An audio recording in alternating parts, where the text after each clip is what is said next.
Bem-vindas e bem-vindos a mais um episódio do podcast da Liga Brasileira de Epilepsia. O podcast da LBE é um espaço para divulgação de conhecimento e para o debate dos temas mais importantes relacionados ao cuidado das pessoas com epilepsia. Eu sou Luiz Otávio Caboclo, neurologista do Hospital Albert Einstein e da Faculdade de Medicina do Hospital Albert Einstein, em São Paulo.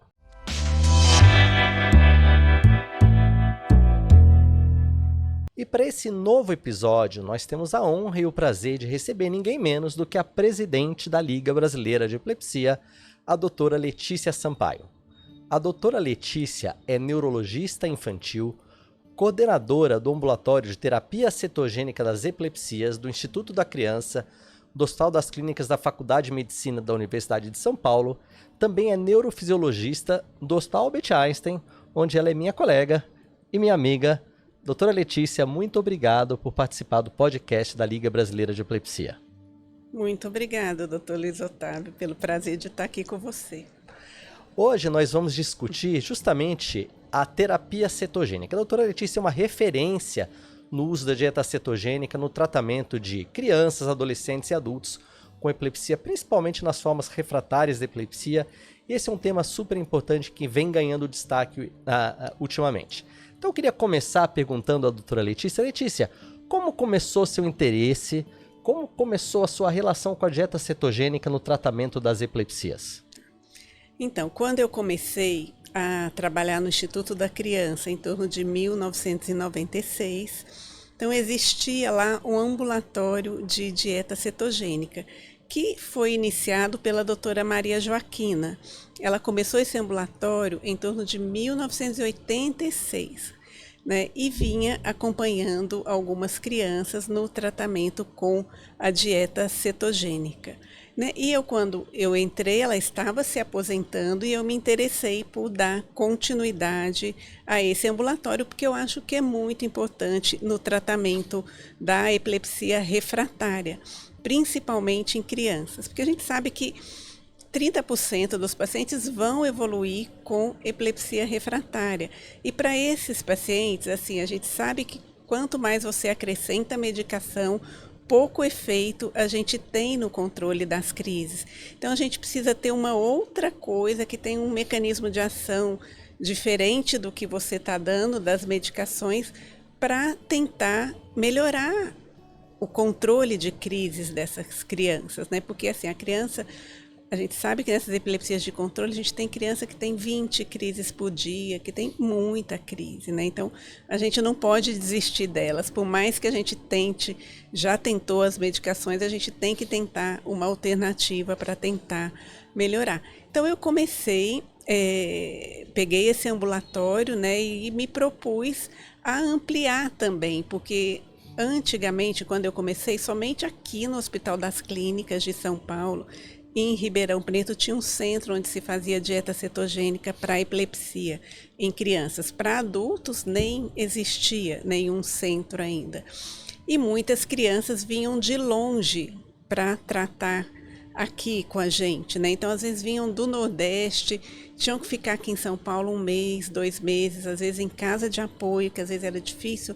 E como é uma dieta, né? Uma terapia com alimentos, então a pessoa precisa ter aonde fazer a alimentação. Então, às vezes, vindo de fora, isso tudo era muito difícil, né? Então, a gente tinha que encontrar para elas um lugar que elas pudessem ficar, que elas pudessem cozinhar, para elas poderem aprender e depois voltar, né? Então, eu me propus a tentar também difundir isso para outros lugares, para que outros lugares oferecessem esse tratamento. Então, a gente começou a treinar os médicos e nutricionistas para que em outros lugares pudessem fazer também a dieta cetogênica, que eu acho que é muito importante no tratamento dos pacientes. Sem dúvida, muito importante, sem dúvida um belo trabalho feito no Instituto da Criança do Hospital das Clínicas.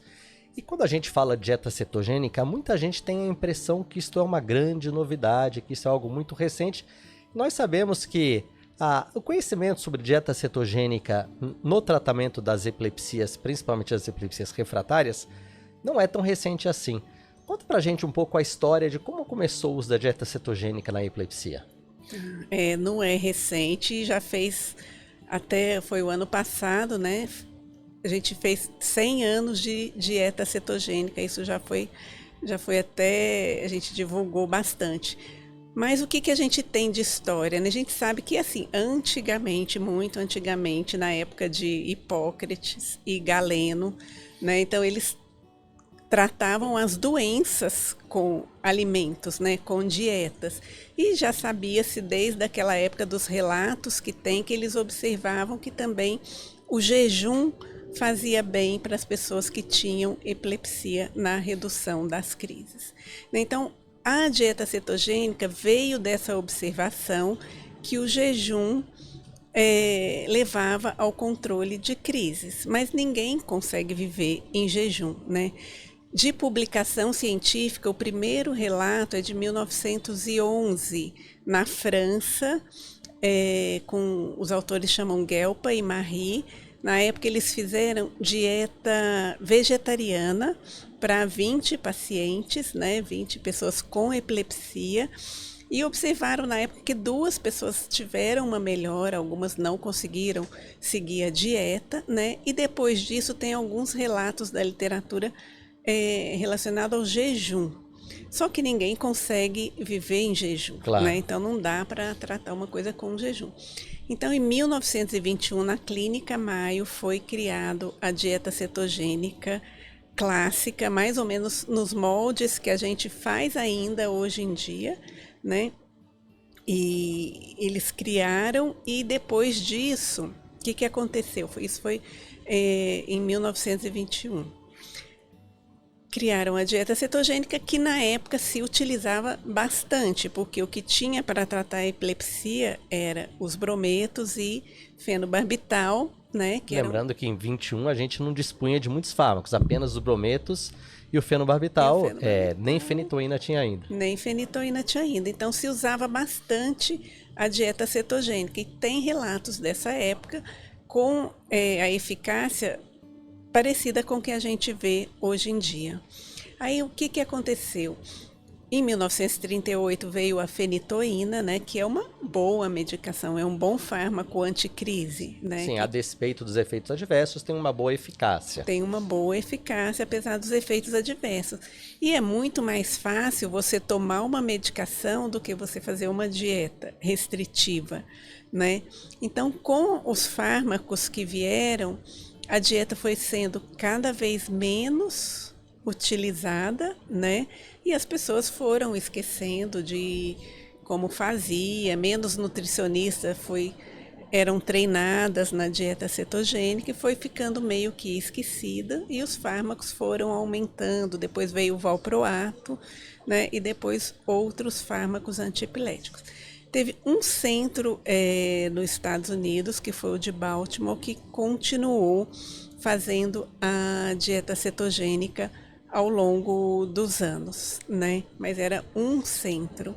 E ela foi sendo esquecida, até que em torno dos meados dos anos 90, que a gente fala que quando a dieta renasceu, né? E tem uma história, e a gente fala que essas coisas sempre é ligado à história de paciente, Sim. né? Às vezes precisa de um caso para chamar a atenção da comunidade científica para uma determinada terapia. Isso, e o paciente correr atrás para poder, né, o negócio, vir o interesse científico, vir as publicações, né, e o negócio ir para frente.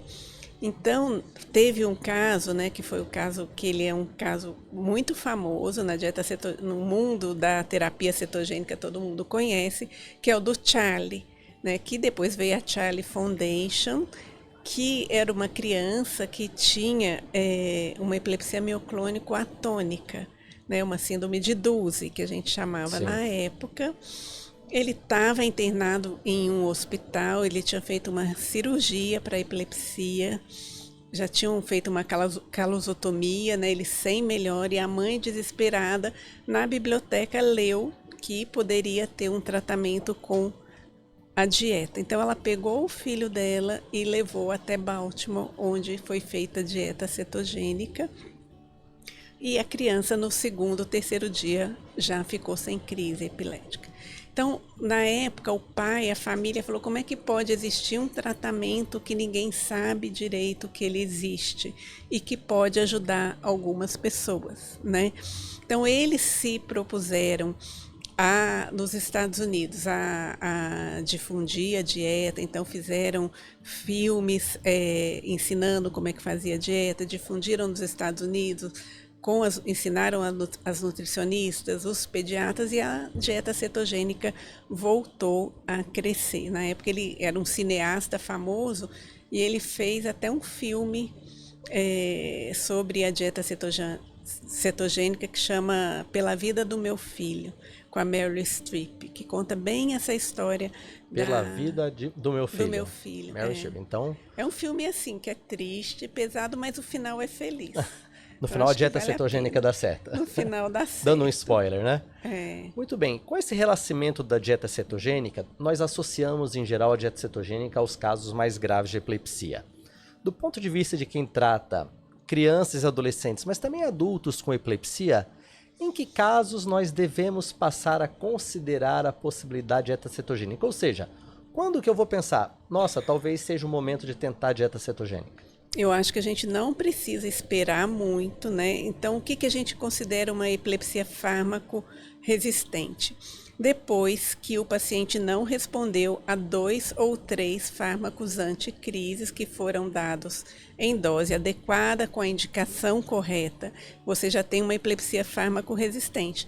Então, a partir desse momento, a gente já pode encaminhar o paciente para o tratamento com a dieta cetogênica. A gente não precisa esperar ele tomar 6, 7 fármacos diferentes para depois falar, não, ele é refratário, agora você vai para a dieta cetogênica, né? As pessoas acabam esperando pela coisa de ser mais fácil tomar o fármaco do que fazer a dieta. Sem dúvida. E esse é um conhecimento que é sempre importante lembrar, principalmente para quem não é epileptologista, de que aquele paciente com uma epilepsia refratária, ou seja, que não respondeu a 2 ou 3 fármacos anticrise, esse paciente deve ser encaminhado a um centro de referência de epilepsia, um centro terciário, para que as outras alternativas sejam avaliadas. A cirurgia de epilepsia, naturalmente, quando bem indicada ou quando possível, é uma das melhores alternativas terapêuticas, e aí tem o papel também, entre as outras terapias, da dieta cetogênica. Como é que funciona a dieta cetogênica, Letícia? Em linhas gerais, qual é o mecanismo de ação? Por que uma pessoa, lá atrás, Hipócrates e Galeno falavam, se ficar em jejum as crises melhoram? E por que uma pessoa que fica em jejum ou que faz uma dieta cetogênica pode ter um melhor controle das crises? Bom, o que é a dieta cetogênica? É uma dieta que é rica em gordura, pobre em carboidratos e adequada em proteínas. Pobre em carboidratos. Isso é algo importante, porque existe uma concepção equivocada de que a dieta cetogênica é sem carboidratos. Não é que ela é sem carboidratos. Ela Quase sem. Ela é com pouco carboidrato. Explica pra gente como é que é a constituição de uma dieta cetogênica e por que ela funciona. É com pouco carboidrato, né? Então o nosso organismo, ele está acostumado a funcionar como combustível o carboidrato. Açúcar. O açúcar. Então você está trocando esse combustível, você vai tirar o carboidrato e vai dar a gordura como combustível para o organismo. E a gordura vai lá no fígado e vai produzir os corpos cetônicos, né? Acetoacetato, beta-hidroxibutirato e a acetona. Esses corpos cetônicos, eles vão atravessar a barreira hematoencefálica e vão entrar como fornecedor de energia na mitocôndria, né? Então você está mudando todo esse metabolismo. Então, se você pensa, você faz uma dieta que muda o metabolismo de todas as células do seu organismo, né, para a produção de corpos cetônicos, e aí vem por que ela funciona, por que essa dieta funciona? Será que são os corpos cetônicos que vão levar à redução das crises, né? Então existem alguns estudos, principalmente em animais, né, para ver por que a dieta cetogênica funciona, mas uma coisa que viram nos estudos é que os corpos cetônicos, eles não são nem, assim, a dosagem, o nível dos corpos cetônicos não são nem tão importantes assim no controle das crises. Então, não é pela medida dos corpos cetônicos, tá? Mas existem outros mecanismos, né, como diminuição da excitabilidade, né, dos níveis de glutamato, aumento dos níveis do neurotransmissor inibitório, do GABA, aumento dos níveis de adenosina, diminuição da fosforilação oxidativa, né, que aí você diminui a inflamação. Então, tem alguns mecanismos, age na via do mTOR também. Então, tem algumas vias diferentes de mecanismos de ação que são estudados, que podem funcionar na dieta cetogênica. E provavelmente para cada paciente diferente pode ser um mecanismo desses que tenha feito a diferença na vida deles, porque a gente sabe que as epilepsias não são iguais. Não são iguais, os pacientes são diferentes e possivelmente mais de um mecanismo agindo em cada paciente. Algumas questões práticas. Primeiro, a gente falou, a gente vai pensar em dieta cetogênica em caso de epilepsia refratária. Mas existe algum perfil de paciente, alguma síndrome epilética que se beneficia mais da dieta cetogênica? Quando é que nós devemos ficar mais alertas para essa possibilidade de tratamento? Existe, sim. Bom, classicamente a gente sabe que tem uma doença que é a síndrome da deficiência de GLUT1, né, que é a deficiência do transportador de glicose, né? Então o paciente ele não consegue transportar a glicose para o sistema nervoso central. Esse paciente, o tratamento dele é a dieta cetogênica, tá? Que você tá trocando a fonte de energia. Então, se você faz o diagnóstico desse paciente com o primeiro mês de vida, você vai começar a dieta cetogênica dele no primeiro mês de vida. E provavelmente ele vai fazer isso ao longo da vida, tá? Esse é um caso que a dieta tem que ser, a primeira é uma indicação precisa. É a indicação precisa. Outros casos que são indicações também precisas na deficiência de piruvato desidrogenase e numa síndrome epilética que acontece na infância, que é a epilepsia mioclônico-atônica, né, onde o paciente tem crises, uma criança que vem desenvolvendo bem, normal, até por volta de 2 anos de vida começa a ter crise de queda, né, que são as crises mioclônico-atônicas, que a gente sabe que eles podem responder ao valproato, por exemplo, né? Mas assim, se eles não respondem ao valproato, essa criança tem que ser logo indicada para dieta cetogênica. É o que antes nós chamávamos de síndrome de Duse. É a síndrome de Duse, porque eles respondem muito bem à dieta cetogênica. Então, esses a gente não pode demorar para encaminhar para a dieta cetogênica. Uma outra síndrome que também funciona bem, é lógico que é a síndrome dos espasmos infantis, tá? Que os pacientes têm o primeiro tratamento, o que é? Corticoide e vigabatrina. A síndrome de West. A síndrome de West. Mas se eles não respondem a esse tratamento inicial, que é o indicado, a gente pode também indicar eles de forma precoce para a dieta cetogênica, não esperar dar topiramato, valproato, para ver se melhora, porque eles respondem bem também à dieta cetogênica. Então, acho que são 2 síndromes que a gente tem que encaminhar rápido. A síndrome de Duse, epilepsia com crises mioclônico-atônicas. Isso. E a síndrome de West, espasmos epiléticos. Muito bem, e das demais síndromes epiléticas? Por exemplo, se eu atendo uma criança, um adulto com uma epilepsia focal refratária ao tratamento clínico, e eu avaliei esse paciente, ele não é, por algum motivo, um bom candidato à cirurgia. Por exemplo, porque eu não consigo identificar a provável zona epileptogênica, ou porque a lesão é em córtex eloquente, o paciente não será um bom candidato à cirurgia. A dieta cetogênica pode ser eficaz nesses casos também? Pode ser eficaz, sim, e eu acho que vale a pena ser tentada, tá? E eu acho que adultos também precisa lembrar da dieta cetogênica, né? A gente fala muito em criança, mas os adultos podem responder à dieta cetogênica com a mesma eficácia que a gente vê em crianças. O que a gente vê de eficácia? O que a gente vê dos estudos, né? Existem alguns estudos randomizados, controlados, que avaliaram a eficácia da dieta cetogênica. Então, o que a gente vê? 50%, metade dos pacientes que fazem a dieta vão ter uma melhora de pelo menos 50% das crises. Ou seja, metade dos pacientes vão ter uma melhora de pelo menos 50%. Isso, ele tem 20 crises por dia, vai passar a ter 10 crises por dia. 30% pode ter uma melhora de mais que 90% das crises. Uma melhora realmente expressiva. Que é uma melhora expressiva, e 15% vão ficar livre de crises. 15% livre de crise, que parece um número baixo, mas se nós compararmos aos resultados dos estudos com fármacos anticrise, não é um número baixo. Porque, claro, nós devemos lembrar que é um cenário de epilepsia de difícil controle, em que, depois de falha de 2 ou 3 ou 4 fármacos anticrise, a chance de um novo fármaco anticrise deixar esse paciente livre de crise é muito baixo. Normalmente abaixo de 5%. Ou seja, 10, 15% de chance de o paciente ficar livre de crise ou seizure free é uma chance expressiva. E você tocou num ponto importante, Letícia. Devemos lembrar na dieta cetogênica para adultos.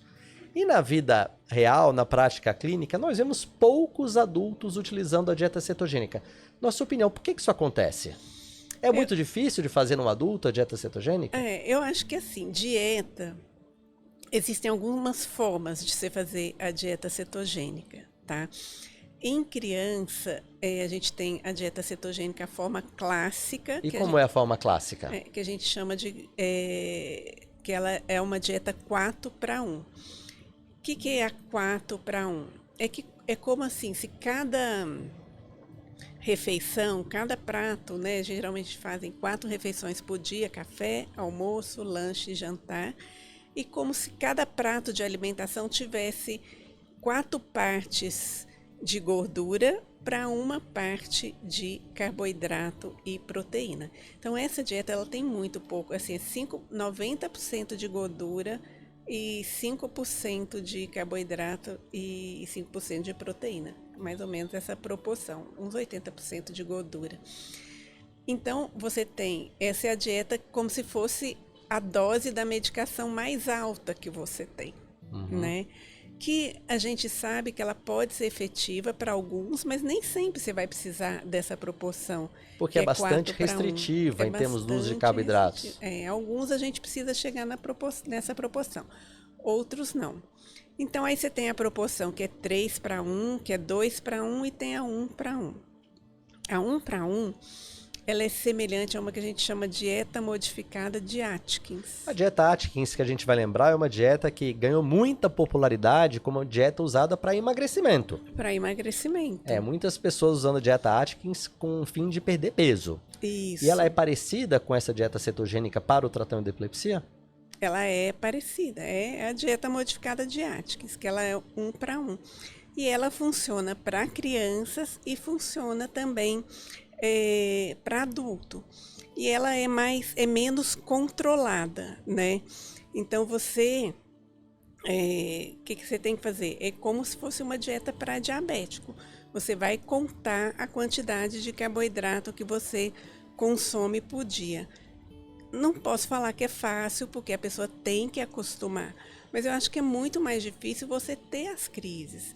E vale a pena você tentar, porque assim, você vai tentar durante 3 meses para ver se fez efeito. Se fez efeito, você vai manter a dieta. Se não fez efeito, você vai voltar para a sua dieta e para a mesma medicação que você toma. Entendi. Uma questão que muitos pacientes trazem, né? A dieta cetogênica, nós sabemos, ela é algo restritiva. Ninguém gosta de ficar sem carboidrato. Quer dizer, a pessoa fala, não vou comer pizza, não vou comer pão. Ou seja, é realmente assim? A pessoa fica com muita limitação de carboidrato na dieta cetogênica? Muita restrição. Muita restrição. Fica com uma restrição importante de carboidrato. Por exemplo, na Atkins modificada para epilepsia, você vai receber em torno de 15 a 20 gramas de carboidrato por dia. Que é muito pouco. Que é pouco, dividido nas 4 refeições, né? Então, mais ou menos 5 gramas em cada refeição. Mas, assim, você come proteína, você come vegetal, né? Então, é uma questão de adaptação à dieta. Que todo mundo sabe. Todo mundo já tentou fazer dieta um dia na vida. E como nós sabemos que dieta às vezes é até fácil de começar, mas é difícil de manter. É difícil. Uma pergunta que eu sempre escuto dos meus pacientes adultos. Tá bom, doutor, eu vou começar a dieta cetogênica, Mas aí se, por exemplo, no final de semana, no sábado ou domingo, eu quiser comer uma pizza e tomar um sorvete depois, eu posso fazer e depois retomar a dieta cetogênica? Não pode, porque assim, não é igual eu falo, não é uma dieta que você vai fazer de segunda a sexta e descansar sábado e domingo, né? Porque aí você vai sair da cetose e aí você tem, se você tiver controlado, você tem o risco De ter de uma ter piora crise. das crises. Mas eu acho que, assim, é muito mais difícil você ficar tendo crise também. Sem dúvida. E a gente tem que sempre lembrar que, junto com os fármacos anticrise, e a gente quer o controle das crises com o uso desses fármacos, vem os efeitos adversos, que muitas vezes impõem limitações à vida dos pacientes. E alguns pacientes perguntam, poxa, se eu fizer a dieta cetogênica, eu posso eventualmente reduzir dose de fármaco anticrise? Ou pacientes que estão tomando às vezes 3 fármacos, se eu fizer a dieta cetogênica, é possível reduzir isso para 2 ou para 1? Ou seja, a dieta tem um papel no manejo desses efeitos adversos também? Sim. E assim, o objetivo é esse, que você melhore as crises para que possa reduzir os outros fármacos anticrises, né? Tem os efeitos colaterais da dieta, que eu acho que são menos importantes do que o dos fármacos anticrise. E quais são esses efeitos colaterais? Tá? No início, quando você começa a dieta, assim, tem, por exemplo, você pode ter uma obstipação, prender o intestino ou soltar. Isso é variável, isso vai depender de cada paciente. E aí você vai adaptando de acordo com o que acontece. Você entrar em cetose muito rápido, né? Porque o organismo vai entrar em cetose. Então, quando você entra muito rápido na cetose, pode dar náusea, vômito, aí você vomita, aí você vai desidratar, né? E aí você entra num ciclo de desidratação, tudo. Então, tem que tomar cuidado com esses efeitos da fase inicial. Outro efeito colateral, que não sei se é um efeito colateral, é a pessoa não aceitar a dieta. Não tolerar a dieta e não se adaptar às restrições. Em termos metabólicos, por exemplo, existe uma preocupação com perfil lipídico e dieta cetogênica. Afinal, você está fazendo uma dieta que é baseada fundamentalmente na ingesta de gordura. Como é que a gente faz isso? Existe uma contraindicação para quem tem dislipidemia e para quem não tem dislipidemia? Como é o acompanhamento disso durante a dieta? Geralmente, para quem não tem dislipidemia, a gente não preocupa tanto com o perfil lipídico, tá? O que acontece durante o tratamento? O colesterol ele vai aumentar no início da dieta. Primeiro a gente tem que tentar a dieta 3 meses para ver se vai dar certo. Aqueles que dão certo que a gente vai se preocupar mais a longo prazo, né? Com esses efeitos a longo prazo, que seria, por exemplo, o perfil lipídico. A gente vai acompanhando, geralmente aumenta mesmo, só que é uma gordura que você não está acumulando no seu organismo, você está utilizando ela. E o problema do aumento do colesterol é quando você está consumindo muita gordura e muito carboidrato. Aqui no caso a gente não está consumindo o carboidrato, né? Então ele vai subir, ele pode subir em torno de 40% a 60% das pessoas.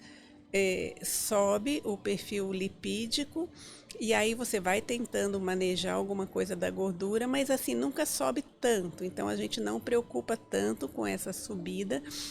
E depois de um tempo, depois quando eles estão em torno de 1 ano de dieta, esse perfil ele começa a normalizar naqueles que ficam na dieta a longo prazo. E sendo assim, ela pode ser usada em pacientes com dislipidemia, sabida?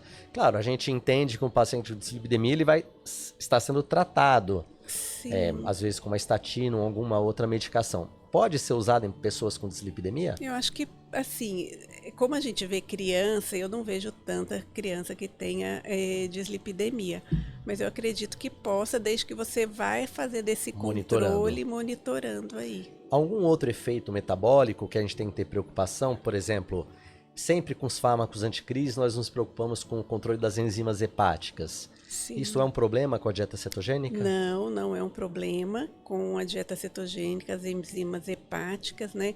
Efeito é muito mais raro, que às vezes fala-se até muito pouco nos estudos, pancreatite, uma esteatose hepática, mas aí você tem que ver também se o paciente não tem algum outro problema metabólico, né? Então, uma coisa que a gente em criança que a gente preocupa é com a velocidade de crescimento, se ela está crescendo da forma adequada. Alguns podem ter esses efeitos a longo prazo, tá? Uma desaceleração na velocidade de crescimento, mas não é uma coisa muito frequente, assim, acho que 40% das crianças podem ter. Eu acho que os efeitos adversos da dieta são bem melhores do que os dos fármacos, sabe? E com o tempo as crianças que melhoram, a gente consegue reduzir os fármacos anticrise. É lógico que a gente trata muita criança que tem epilepsia de difícil controle. Então, às vezes é difícil você deixar sem medicação. Mas, por exemplo, na epilepsia mioclone, na síndrome de Duze, a gente consegue deixar só com a dieta. Como monoterapia. Como monoterapia. Muito interessante. Existe alguma contraindicação absoluta, algum caso que você fala assim, não, esse paciente eu não posso usar dieta cetogênica? Existem as contraindicações, são aquelas doenças que alteram o metabolismo da gordura, né? Aquelas que alteram o ciclo da carnitina. Então, essas doenças, elas têm que ser excluídas antes de você começar a dieta cetogênica. Tá? Então, são principalmente essas doenças metabólicas que geralmente, quando vem encaminhada, elas já foram triadas, mas se não for, a gente precisa ver se não tem nenhuma. E que mais? A deficiência de piruvato carboxilase também é uma contraindicação. São essas doenças metabólicas e outras contraindicações mais gerais, tipo se a pessoa não aceita a dieta. Sim, de qualquer forma, são doenças raras. São doenças raras. Esses pacientes que vão começar a dieta, sempre ou quase sempre, esses pacientes estarão usando fármacos anticrise. Do ponto de vista de interação na prática clínica, existe alguma preocupação da interação da dieta com algum fármaco anticrise específico? Não existe preocupação com a interação, assim, da literatura não tem nada também que indique. Alguns casos relatados, por exemplo, às vezes você precisa diminuir um pouco a dosagem do fenobarbital, se a criança ficar mais sonolenta, mas assim, é pouca interação que é descrita entre a dieta e os fármacos anticrise. Então vamos dizer que nada específico. Ela é compatível com o uso de fármacos anticrise que estarão sendo usados para essas crianças e adolescentes. Sim. Você coordena, Letícia, um ambulatório de terapia cetogênica das epilepsias no Instituto da Criança. Nós sabemos que o ambulatório de um hospital quaternário que dispõe de vários recursos, inclusive o suporte de nutricionistas para o início da dieta e para o acompanhamento da dieta. A pergunta que muitos nos fazem é possível fazer a dieta assim numa cidade do interior, por exemplo, que nós não temos esse suporte de um nutricionista? É possível fazer no consultório ou no posto de saúde? É possível orientar crianças, adolescentes e adultos a fazer a dieta cetogênica sem todo esse suporte que você dispõe no Hospital das Clínicas?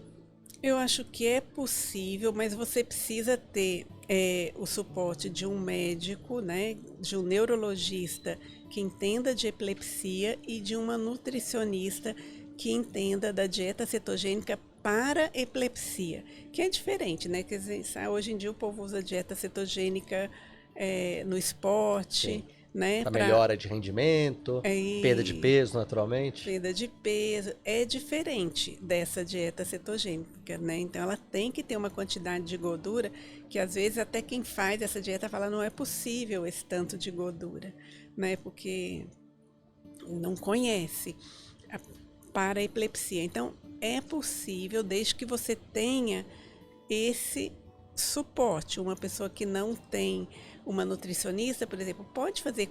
É possível você fazer com o suporte de uma nutricionista online, por exemplo, para ela estar te orientando de como fazer a dieta. E o médico acompanhando. Agora, eu acho que muito importante um médico que conheça o tratamento e que apoie a pessoa. Sim. Porque eu já vi ao contrário, sabe? médicos que falam, não, para que você vai fazer essa dieta? É difícil de fazer, não vai dar certo.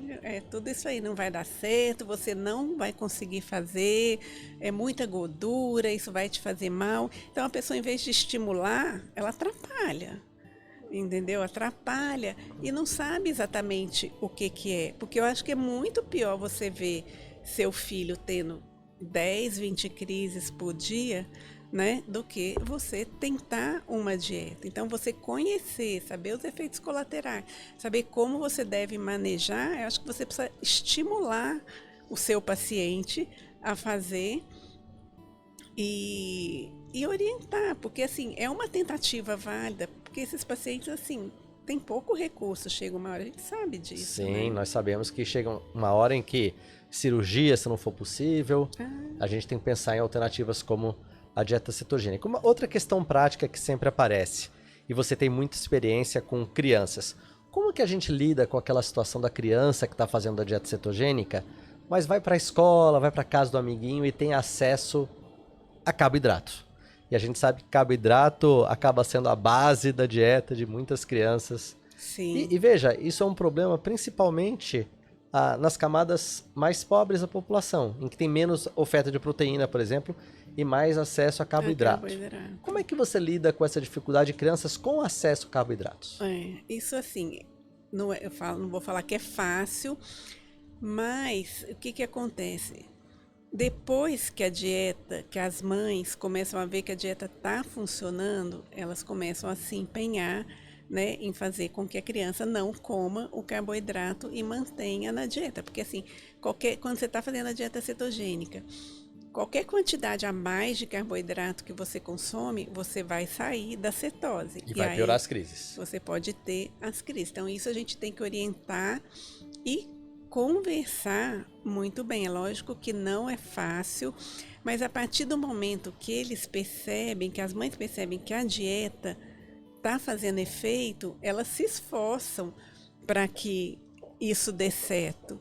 Né? Então, por exemplo, um exemplo que a gente tem são as crianças que têm síndrome de Duse, que geralmente são crianças que são boas, né? Que elas não têm um déficit cognitivo importante, que elas conseguem pedir, né? Então elas às vezes é mais difícil para elas manterem a dieta.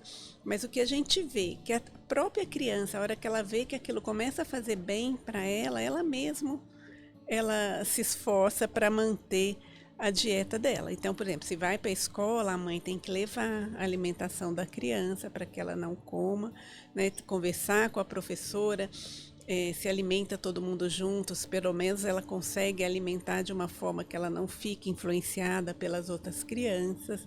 Né? Então, não é fácil, não é uma tarefa fácil, mas eu acho que quando dá certo, quando controla as crises e isso acaba melhorando, então elas se empenham. O resultado é muito compensador.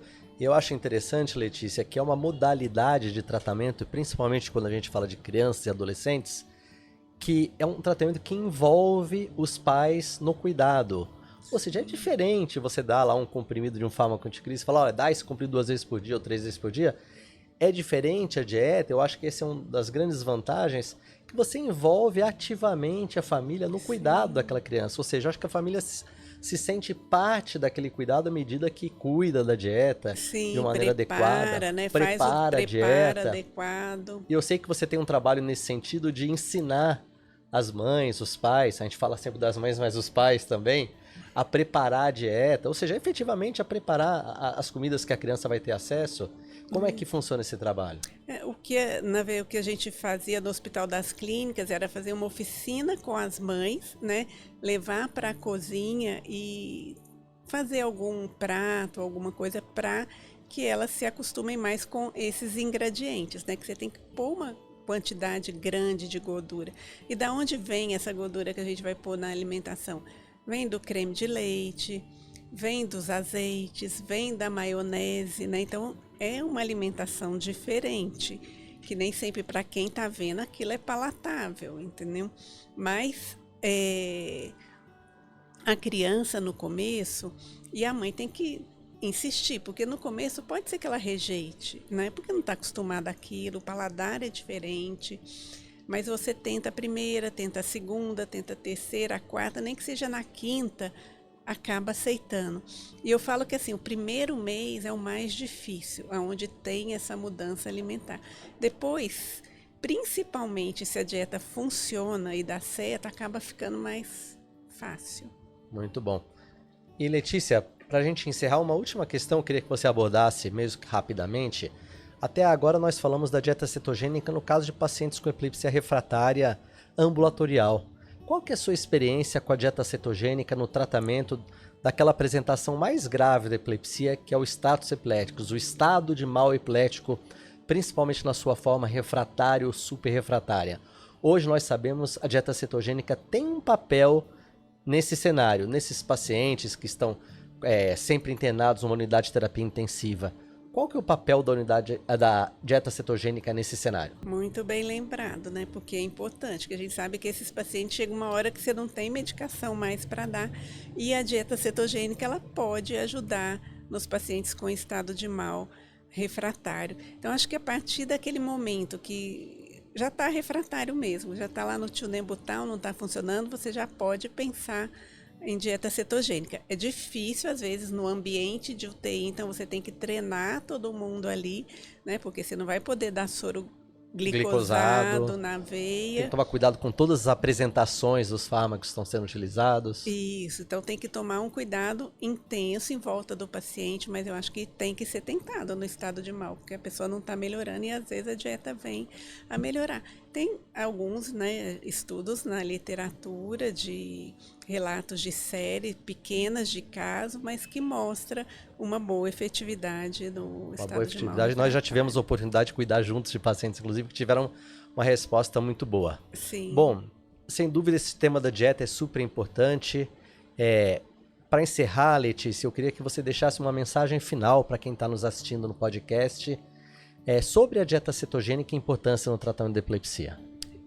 Eu queria, assim, uma coisa que eu acho importante é os médicos, né, considerarem, quando o paciente tem uma epilepsia refratária, resistente a 2 ou 3 fármacos, encaminharem para um centro e falar do tratamento de uma forma positiva, porque eu acho que a gente tem muita gente que desencoraja os pacientes sobre a dieta. É difícil, você não vai conseguir fazer, né? E assim, eu acho que não tem que desencorajar, porque cada um é cada um, e depois que você faz e tem uma melhora, ela fica mais fácil. Então, lembrar de encaminhar o paciente de uma forma precoce para que ele não fique tomando várias medicações antes de ser encaminhado, porque a dieta pode ajudar muitas pessoas. Sem dúvida, lembrar da dieta cetogênica como uma alternativa de tratamento que pode ser eficaz, segura e bem tolerada. Doutora Letícia Sampaio, muito obrigado por participar do podcast da Liga Brasileira de Epilepsia, essa liga que você é atual presidente. Eu tenho certeza que todos que estão nos assistindo aproveitaram muito essa experiência e esperamos ter você de volta para falar de outros temas relacionados à epilepsia, principalmente a epilepsia em crianças, em que você é uma referência na área. Muito obrigado.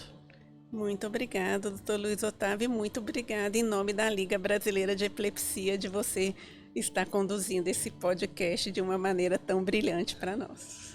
Muito obrigado e obrigado a vocês que nos assistiram. Esperamos vocês de volta no próximo episódio do podcast da Liga Brasileira de Epilepsia. Lembre-se de seguir a Liga Brasileira de Epilepsia nas redes sociais.